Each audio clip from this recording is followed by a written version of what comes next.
What's up, everybody? Welcome to the Bama Standard. As you guys can see here, we got Justin Riley on. Appreciate you getting on here, brother. Hey, glad to be here. Always up for an opportunity to talk to Alabama Nation. And even though it's not the best of times, which we'll soon talk about, here to provide the best information possible for all of our fans. No doubt. So, as you guys can see by the banner above us, unfortunately, guys, we are not just going to be without defensive tackle Tim Keenan. It looks like we're going to be without his backup, freshman all-star that everybody has been raving about, Jeremiah Beaman, possibly the rest of this season. All I know is I saw it was a lower body injury. There's not too many specifics out there unless you know something otherwise, Justin. But I'll go ahead and let you take this over and give us the impact this is going to mean moving forward as we play Louisiana Monroe this weekend.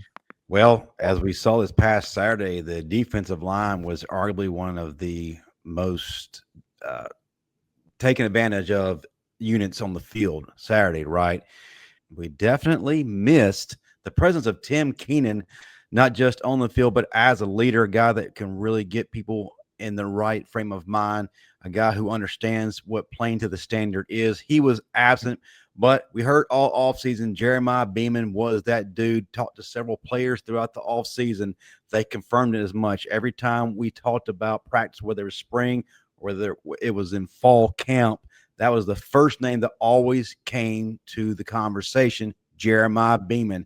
And this is a kid who made tremendous strides, especially physically. He came in greatly undersized, around 265 pounds, which isn't really much for the SEC defensive lineman. He managed to transform his body drastically from 265 to over 300 pounds. So this guy really put in the work and was terrorizing in camp, and which earned him an opportunity a lot quicker than he thought as the starting defensive lineman because of Tim Keenan being gone. Now he's out. And just as you said, Johnathan, it was a lower body injury. More news is trickling out. It was a knee situation. And Kalen DeBoer did confirm on Hey Coach earlier that he more than likely is going to miss the 2025 season. Now, what does that mean? We are getting drastically thin. Matter of fact, now we're going to the younger guys who are showing promise, no doubt. Isaia Faga, redshirt freshman, a little bit undersized, just below 300 pounds, and true freshman London Simmons, who just arrived on campus in the off season, but has worked his way into the rotation. That's another name in a fall camp that I was constantly being told about. His body went from being that of a high schooler a little bit. He was big. He had a little bit of baby fat on him, but then all of a sudden he gets in there with Bolo and he transforms into an absolute monster. He's been making way in practice and earned his way into the rotation. Of course, when Tim Keenan went down, that created more opportunities for Simmons. Both he and Faga had about 20-plus snaps apiece this past weekend against Florida State. Out of the two, London probably performed the best, and he looked really good, all things considered, that was happening around him, and that being his first real opportunity at a major Division I level. So now we've got Faga, we've got Simmons, and we're sitting here wondering, when are we getting Keenan back? It's speculated he may be back as early as Wisconsin, but nothing confirmed yet. But after all we've been experiencing, this is definitely not news we needed to receive as we're looking for answers for defense right now. Well, I just got a question for you then. If I'm an Alabama fan, my worry meter is already near a 10 after the Florida State game.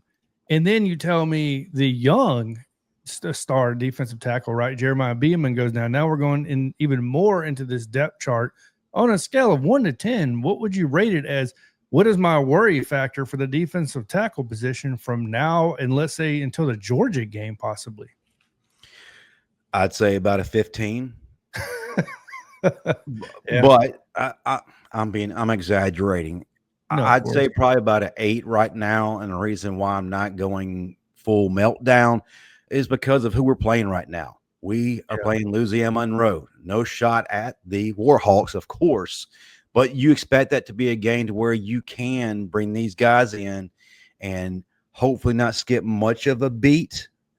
But if it was against an opponent like a Georgia or Tennessee or so on, I would be whatever. DEFCON is the worst level at this point right now if Keenan is not ready to go. But you still worry because, God forbid, Keenan comes back, he gets another injury.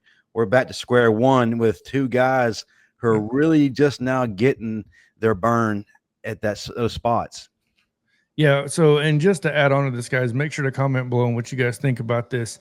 Look, it's all great that these young guys are getting opportunities. Tim Keenan is down. Jeremiah Beaman goes down. We don't know what that timetable is going to look like before we get either one of those back realistically.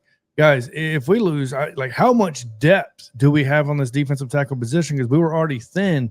It's almost to the point to like, well, is the punter or kicker going to start playing defensive tackle soon? If it feels like it's getting to desperate situations here soon if this doesn't get fixed faster. And knock on wood, God, don't come back to bite me. But guys, Nick Saban's first critical loss when he first joined in 2007, it was Louisiana Monroe, and we got them this week. So God help us if that happens. I'm knocking on wood. It's not going to happen. We're going to blow them out by 50, whatever that may look like.